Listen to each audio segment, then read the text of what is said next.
Thank you for starting your week with us. Hello and welcome to Business Daily. I'm Lee in Seoul. Let's get started with a look at today's highlights. The government and the ruling party meet to step up efforts in tackling Korea's massive household debt, long seen as a drag on Asia's fourth largest economy. Producer prices in Korea have risen to their highest level in nearly 3 years on the back of rising prices of petrochemical and metal products. These stories and more coming right up.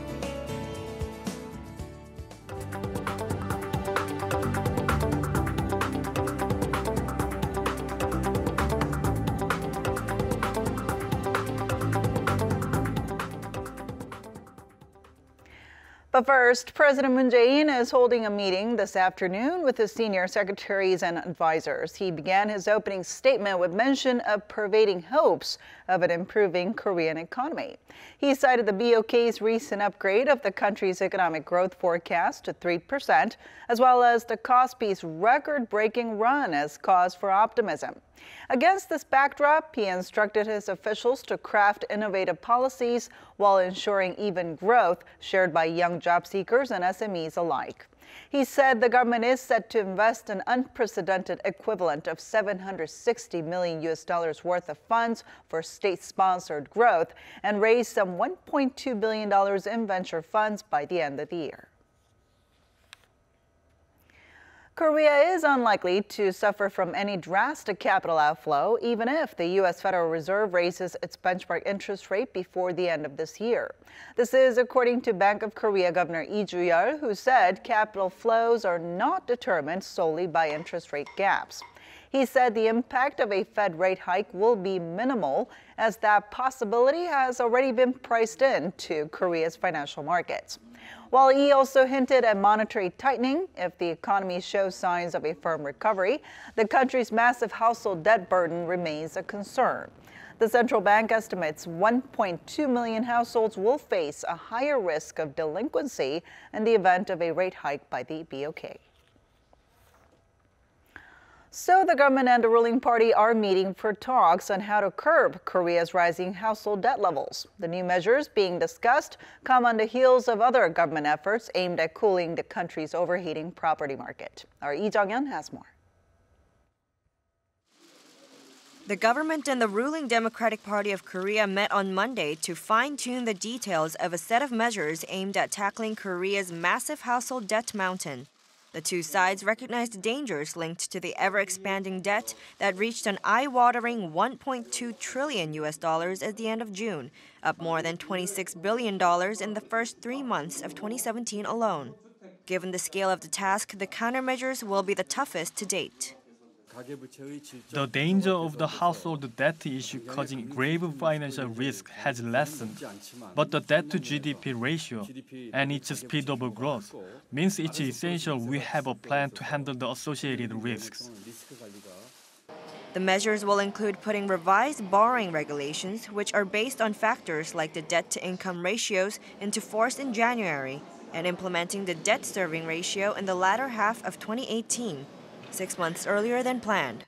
With it, the top economic policymakers said the government would strengthen the risk management within non-monetary institutions that had seen a rapid rise in household debt levels. High household debt is not only constricting consumer spending, but will also drag on the country's growth going forward.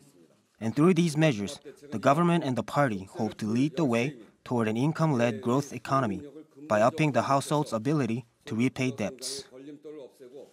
While the government will be hoping these measures are enough to lower Korea's high household debt, experts say a possible interest rate hike, which the central bank has been hinting at over the past few months, could lead to a further squeeze on mortgage payers.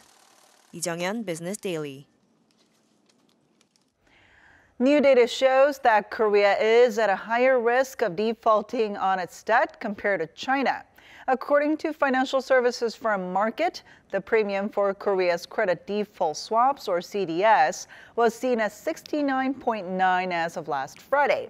Now, this is up more than 25 basis points from the start of the year and higher than China's 54.2.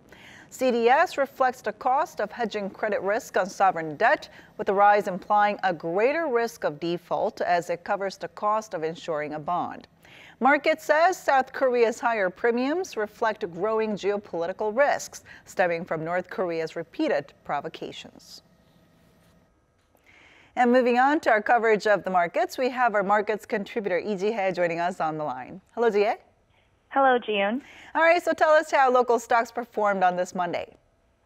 Well, stocks traded mixed today, but up overall after opening quite strong as foreign investors bought technology stocks, with the benchmark Kospi reaching a record high of 2,500.3. Within 3 minutes of the opening bell, the Kospi rose 0.02% to close at 2,490.05, while the tech-heavy Kosdaq also gained 0.43% to finish at 675.86. Market bellwether Samsung Electronics gained 0.85%. Chipmaker SK Hynix advanced 4.31%. The top automaker Hyundai Motors was flat, while LG Chem rose 2.99%. In contrast, steelmaker POSCO shed 1.34%, and Hyundai Mobis also fell 1.01%. And by sectors, communications equipment as well as electronic products were on the upward slope, while display panels and airlines were on the decline. Now, tell us about some major market events to look forward to this week. Sure, Jiyoon. Earlier today, Korea's producer price index was released, showing its biggest gain in 2 years and 9 months, according to the Bank of Korea. Many are crediting this to a rise in global oil prices, as well as prices in raw materials, adding that the rise is set to continue. For tomorrow, the flash composite PMI in the U.S. is to be released, with indicators mixed in September and hinting at continued growth overall at the same time. Forecasters are expecting a reading of 53.4 for the month of October after hitting a soft 53.1 last month. As for Thursday, Korea's third quarter GDP will be announced. The Bank of Korea was quoted as saying that the nation's household debt to income ratios has doubled since 2001, with the number reaching 93% earlier this year.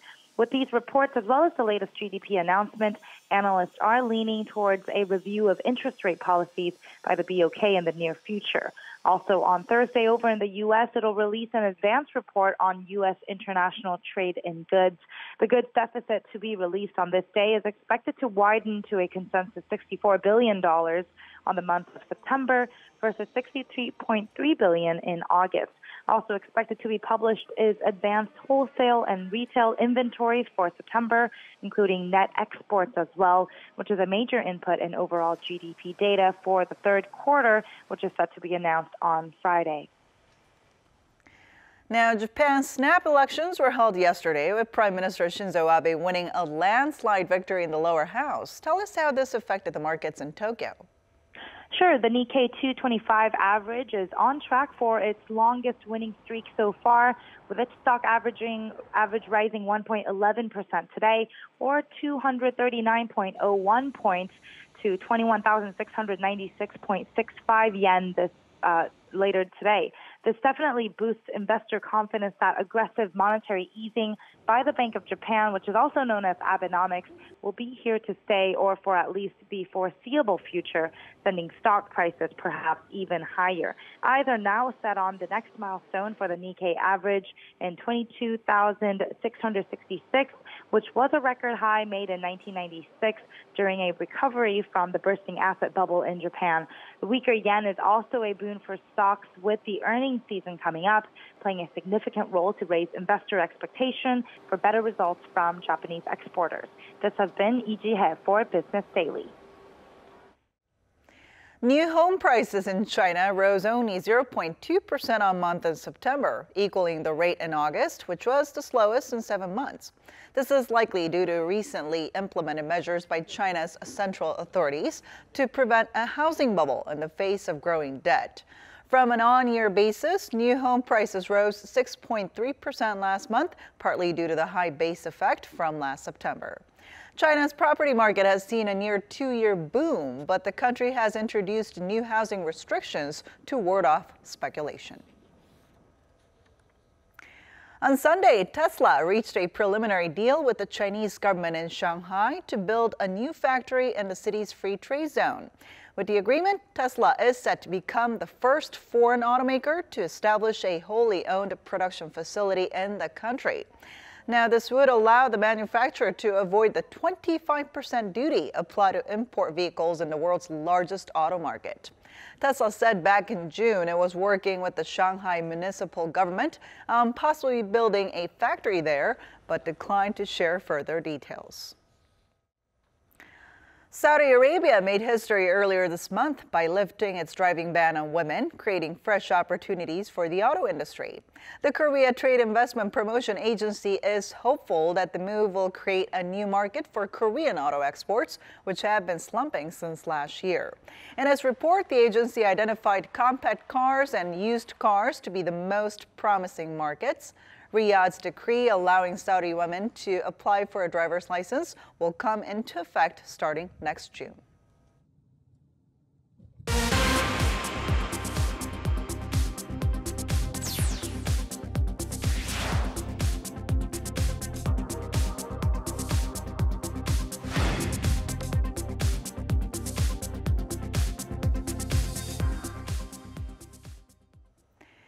On the back of rising global oil prices, Korea's producer prices have reached a high not seen since late 2014. Our Kim Hae-sung reports. South Korea's producer prices have risen for the third month in a row, hitting an almost 3-year high. According to preliminary data from the Bank of Korea on Monday, the producer price index, a leading indicator of inflation, reached 102.81 in September, up 0.5% from the previous month. On year, the index is 3.6% higher. The central bank attributed the jump to rising prices of petroleum goods and metal products. Prices of industrial goods, which have the heaviest weighting in the index, rose nearly 5% on year as the prices of petroleum goods jumped more than 21%, boosted by higher global oil prices.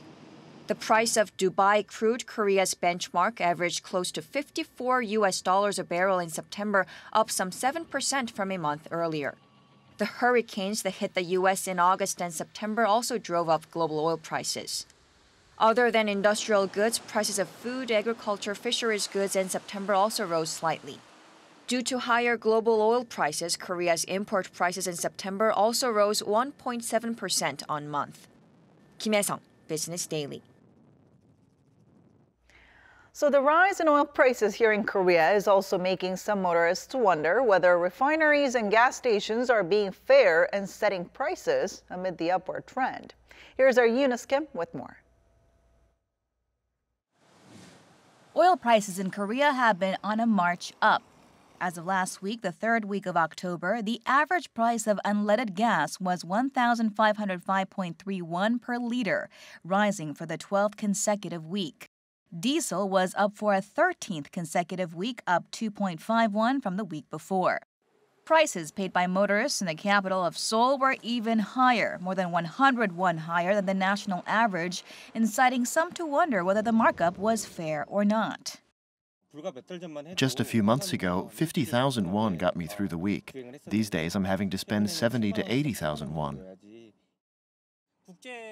I've read that global crude is up, but we seem to be paying a higher margin. A comparison of net price increases in September of global benchmarks versus 4 domestic refineries before taxes showed prices in Korea were 29.181 per liter higher for crude oil and 24.561 more expensive for diesel, a notable price divergence. Refineries tend to mark up more when margins are good, riding on the tail of rising global oil prices. But the Korea Petroleum Association says this is a misunderstanding. They argue while comparing prices in a specific time frame could show a higher markup, in the long run the prices level out. If we compare global and domestic prices by week, the results could be distorted due to price fluctuations. As a matter of fact, when viewing the analysis a week before or after the month of September, prices at oil refineries were lower than that of global price changes. Meanwhile, the state-run Korea National Oil Corporation projects domestic prices will rise for a while longer, amid the risk of Washington applying economic sanctions on Iran. Supply could further tighten due to regional fighting in Iraq, as well as a possibility of OPEC further capping crude supply. Eunice Kim, Business Daily. The so-called makers movement is becoming popular here in Korea, with various events being held to foster future talent in the areas of science and technology. Even big corporations are trying to harness the spirit of this movement to create better products and jobs. Our Lee Joo-young tells us more. The small vehicle made of wood starts to move as the driver steps on the pedal. It may look somewhat crude on the outside, but it's in fact the result of countless trial and error experiments by 3 middle school students. They say it took roughly 2 months to make. It was hard because the design didn't go as planned, but I'm glad I made it myself. Other students made this hydroponic cultivator only using straws. I designed it to have water flow and with photosynthesis in mind. I think we can start farming inside buildings when land starts to run out in the future. These creative products are the result of a weekend-long maker fair which aims to nurture inventors who can design and develop goods using advanced science and technology. This initiative is also being actively adopted at school curriculums as it's deemed to have huge economic potential, particularly in the era of the Fourth Industrial Revolution, with implications for startups and jobs. Large firms like LG is also looking to capitalize on this opportunity as they're linking with universities to create a variety of educational programs for young people and foster future talent. We hope young people can learn scientific methods from trial and error and eventually become future scientists. But with many students neglecting their creative activities due to demanding academic schedules, there are growing calls for policy measures to support these budding talents. Lee Joo-young, Business Daily. Now, once seen as convenient gadgets but unfit for serious household cleaning, cordless vacuums are now making a serious push to replace traditional corded vacuums. Dyson has long been the market leader, but both LG and Samsung are breathing closely down on its neck. Our Ep.650 Kim has more on the competition. In recent years, cordless cleaners have started drawing more and more attention. Store shelves that used to showcase robotic and corded vacuums now primarily display cordless cleaners. Unlike conventional vacuums, cordless vacuums house the motor in the handle, making them lighter and easier to maneuver. I have to clean a lot because of my dogs. The wires on corded vacuums felt really inconvenient, but with my cordless vacuum, I can clean more quickly and freely without having to plug in a cable every time. Having been the first company to introduce cordless vacuums, British tech company Dyson remains the market leader. At one point, the company held a 60% market share, but the emerging competition from Samsung and LG are starting to chip away at their dominance. Just 2 months after LG's introduction of its Cord Zero A9 vacuum in July, it sold more than 40,000 units in Korea alone. According to price comparison provider Inuri, the introduction of the new product single-handedly pushed LG's domestic market share to 39% in July, up from the previous 14%. By achieving world-leading suction power, we can provide our customers with the best cleaning performance and hygiene by removing worries about fine dust. Samsung Electronics has also brought a new vacuum cleaner to the market. First showcased at IFA early in September, it has an innovative handle that can bend up to 50 degrees, making it easier to clean hard-to-reach places like underneath furniture and beds. Cordless vacuums seem to be growing in popularity. In our stores, sales volume has increased 40% compared to last year. The global market for cordless vacuums is currently worth $4.2 billion. And despite their expensive price tags and long charging times, cordless vacuums are expected to reach a market share of 70% in the near future. Ep.650 Kim, Business Daily. Once considered a technology of the future, artificial intelligence is now available in a number of home appliances, ranging from refrigerators to air conditioners and TVs. So, how is AI changing our daily lives in our kitchens and living rooms? Let's take a look. Jo Hee-jung is a housewife in her 40s.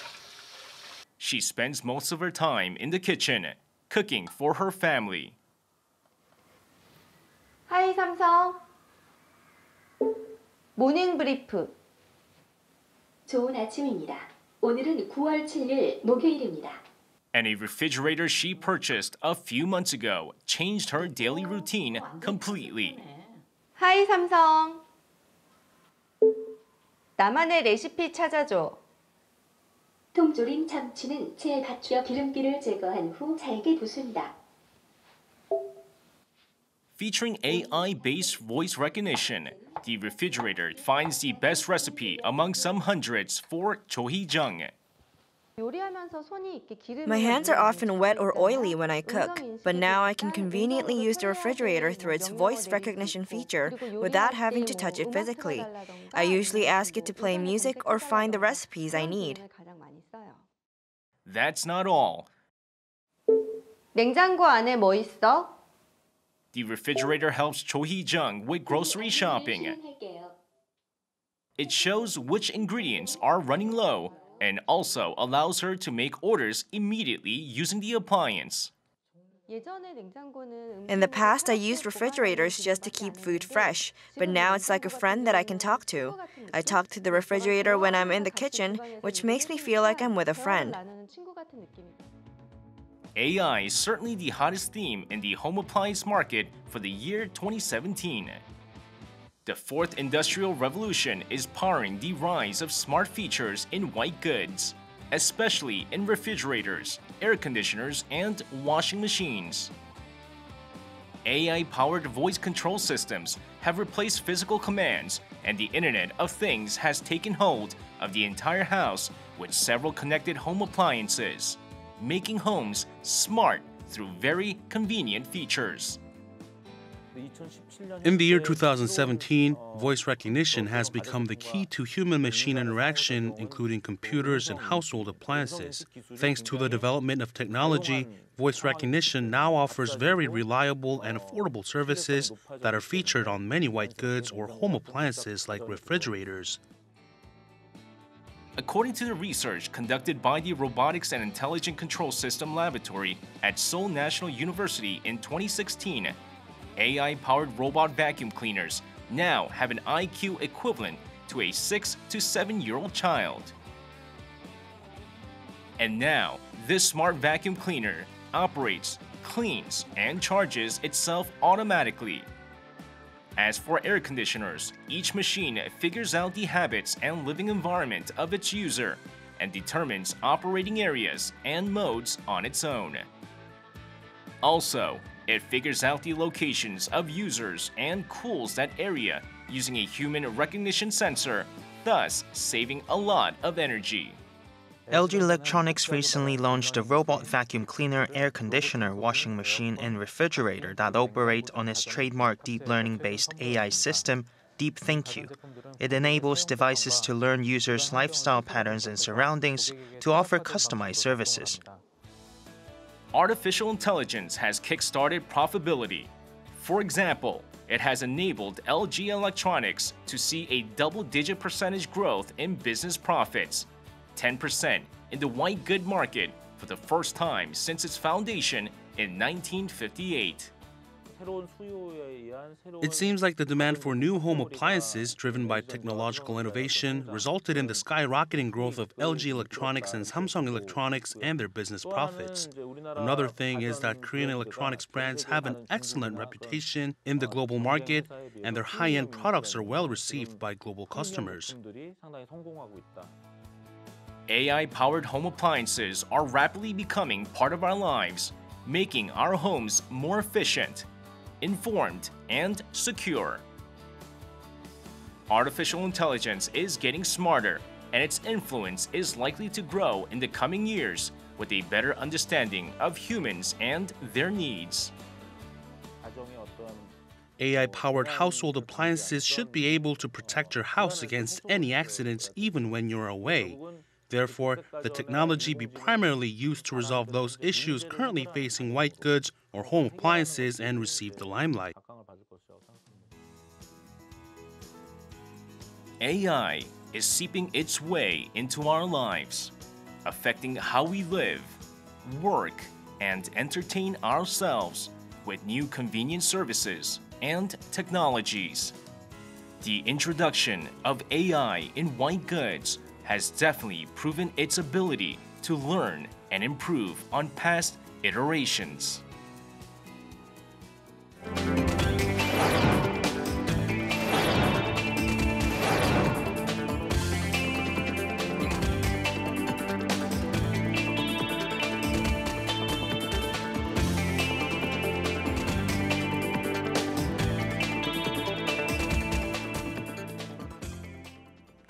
And that wraps it up for this edition of Business Daily. But we'll be back tomorrow with more of the day's top business stories, so don't forget to tune in then. Thanks for watching, and see you soon.